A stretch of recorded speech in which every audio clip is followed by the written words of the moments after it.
A couple of days ago, amongst all of the reports of COVID numbers in New South Wales and Victoria, amongst all those fantastic New Year's quizzes that test how closely you are paying attention to the news over the last year, in amongst all of those things and the traumas about whether the Sydney test will go ahead or not, and all the really important stuff in the world, I read the results of a survey, the sort of survey that they do every year at this time, that suggested that about 1 in 4 people receive a Christmas gift that they didn't actually like or want. I won't do a straw poll here, but the article went on to say that at an average of about $40 a gift, that's about $200 million spent on unwanted gifts in Australia alone. Yeah, and if you multiply that out across all of the developed nations, you can imagine this vast amount of money, this vast amount of wasted money. And it reminds me again that something seems to have gone wrong with the way that we celebrate Christmas. You know, this season of love, of peace, of hope and joy for all, which for most people is defined by unwanted and unliked Christmas gifts. And it's interesting that year after year, just a couple of weeks after Christmas, we continue the tradition of the magi, remembering those strange men, and they were men from the east, bringing gifts for Jesus.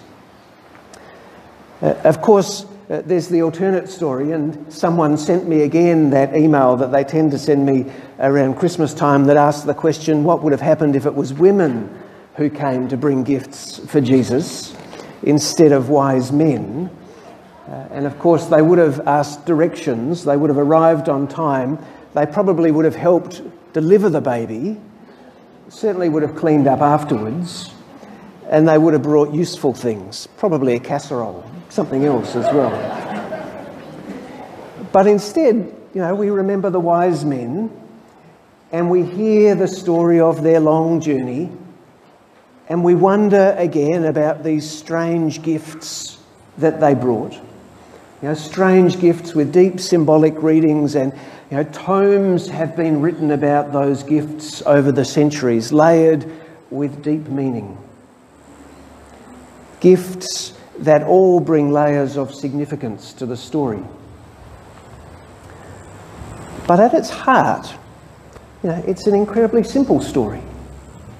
You know, it's a simple story at Christmas that we muck up so many times with either romantic notions from Christmas cards or with endless complications because we try and read too much into it.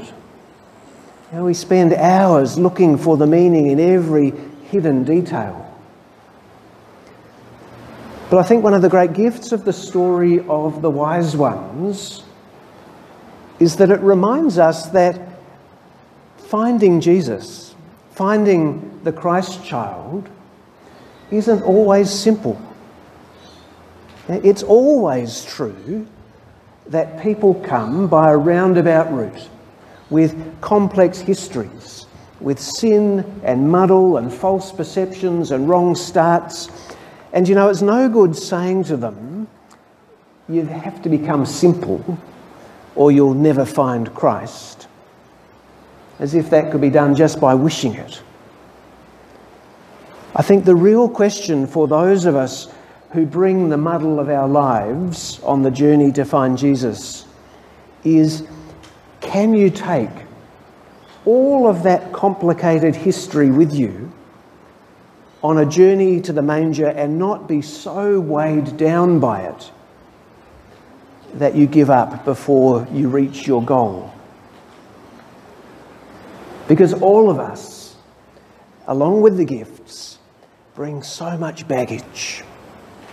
And the risk is that we let that weigh us down and break us before we reach the manger. A number of years ago, Rowan Williams wrote in his little Christmas message, he said, "Even on their way to Christ, the wise men create the typical havoc that complicated people create. Telling Herod about the Christ child, they provoke the massacre of the children in Bethlehem. It's as if the wise can't help making the most immense mistakes of all."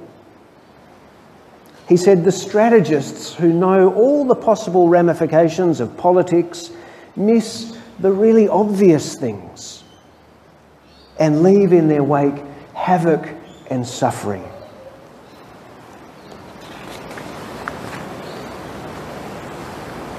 He said, "We have endless theoretical perspectives on human behaviour, individual and collective, and still, because of the decisions of those we think are most wise, the innocent still suffer." He was writing, of course, in the context of the war in the Middle East, and George Bush and Tony Blair were incredibly cross by what he had to say. So the heart of the story at the Epiphany is the reminder that we should not deny the tangle and the talents, the muddle, all the things that have made us what we are. Every step is a part of the journey. Even the false starts, and we've all made plenty of those, are part of the journey. They're all part of those experiences that move you on towards truth. The story of the Epiphany reminds us that Christianity isn't a faith that demands that you pretend everything is nice and easy and simple. It's not a faith that has no connection with reality. It's a faith that's deeply grounded in our experience of life with all its twists and turns.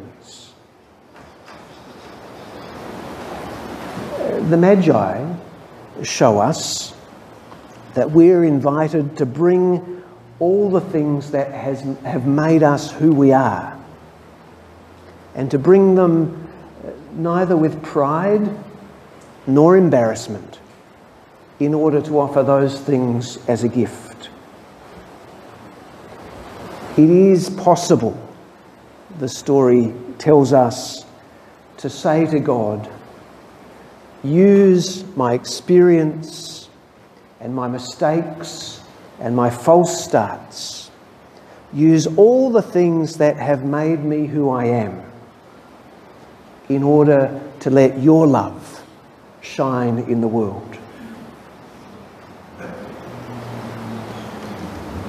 The poet W.H. Auden wrote, "In the straw of the stable, the humble and the complicated are able to kneel together." It's a beautiful image. The complicated and the humble probably covers most of us here.